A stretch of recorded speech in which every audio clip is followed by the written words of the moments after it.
2024년 5월 13일 월요일 이사야서 31장 통독용 말씀 묵상입니다. 기도하시겠습니다. 하나님 아버지, 실패하여 힘든 한 주간이 되지 않도록 하나님과 동행하는 하루하루가 되게 하옵소서.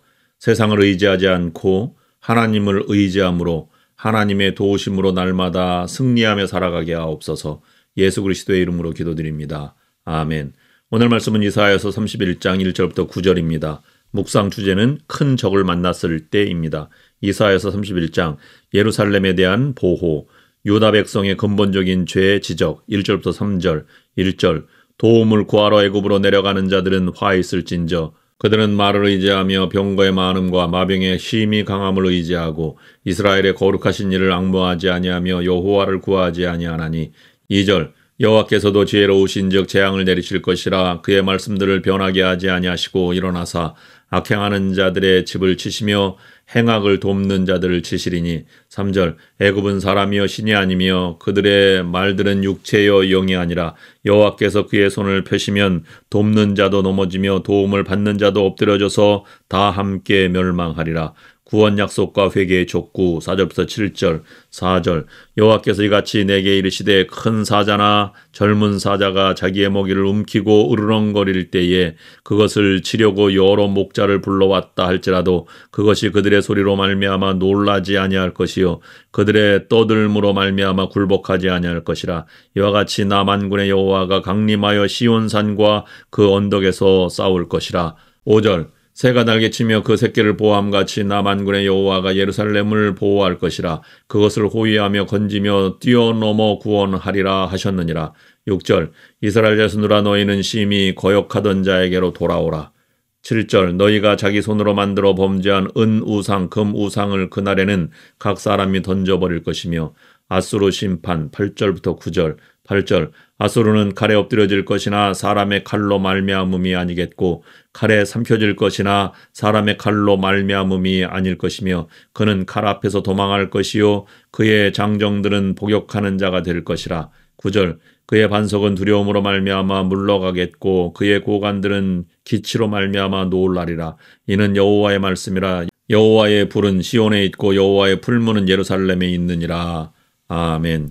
유다는 아수르를 막을 길이 없었습니다. 상대가 되지 않기 때문입니다. 유다는 감당할 수 없는 적을 만난 것입니다.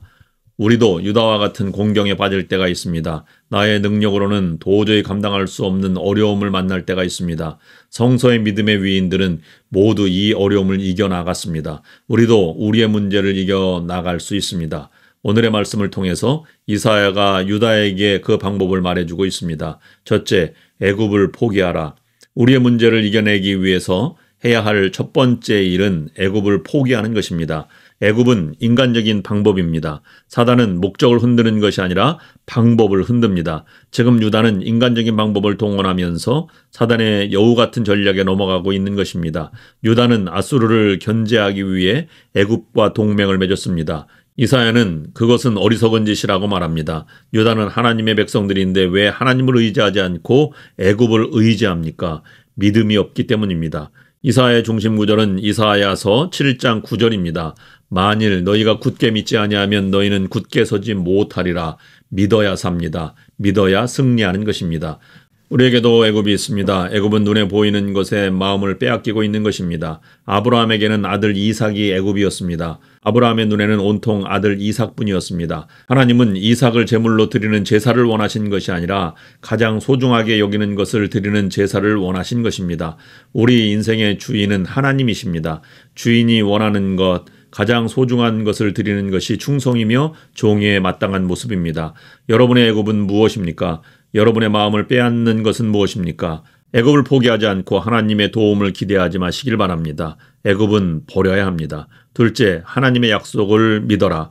믿음은 하나님의 약속에 대한 믿음입니다. 하나님의 약속을 굳게 믿을 때 우리는 우리가 감당할 수 없는 적을 물리칠 수 있습니다.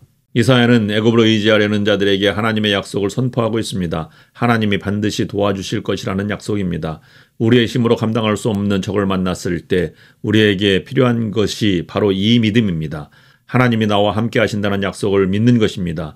나를 위해 싸워주시겠다는 그 약속을 믿는 것이 승리의 조건입니다. 마지막 셋째로 승리는 내 힘으로 얻는 것이 아니다. 물론 우리는 승리를 위해 최선을 다합니다. 그러나 승리는 내 힘으로 얻는 것이 아닙니다. 승리는 언제나 하나님과 함께 해야 합니다. 그래야 우리는 하나님께 영광을 돌릴 수 있습니다. 우리가 진정으로 하나님께 영광을 돌리기 위해서는 하나님께서 나를 위해 일하시도록 해드려야 합니다. 하나님의 도움으로, 하나님의 힘으로 우리가 승리자가 되었을 때 우리는 자랑스럽게 우리의 영광을 하나님께 돌릴 수 있게 되는 것입니다. 이사야는 그 보이지 않는 하나님의 손길을 믿으라고 외치고 있습니다. 하나님께서 친히 전쟁에서 싸워주실 것이라는 말입니다. 여러분의 인생에도 이 보이지 않는 하나님의 손길이 있는 줄 압니다. 여러분이 정말 힘들었을 때 여러분을 도와주고 붙들어 주었던 하나님의 손길이 여러분이 있을 것입니다. 그 손길을 믿으십시오. 하나님은 우리를 떠나지 않으십니다. 언제나 우리 곁에 계십니다. 오늘의 기도 제목을 드립니다. 첫째, 나의 애굽을 포기하겠습니다. 둘째, 나와 함께 하시는 하나님의 약속을 분명히 믿게 하옵소서. 셋째, 주님의 보이지 않는 손길에 감사하게 하옵소서. 기도하시겠습니다. 하나님 아버지, 유다가 감당할 수 없는 적을 만났던 것처럼 우리도 감당할 수 없는 문제를 만납니다. 우리는 이사야의 말씀을 통해 먼저 우리의 애굽을 포기하고 하나님의 약속을 굳게 믿고 하나님의 인도하심으로 승리하게 하옵소서. 우리의 문제들을 넘어 하나님께 영광을 돌리는 승리자가 되게 하여 주옵소서. 예수 그리스도의 이름으로 기도드립니다. 아멘.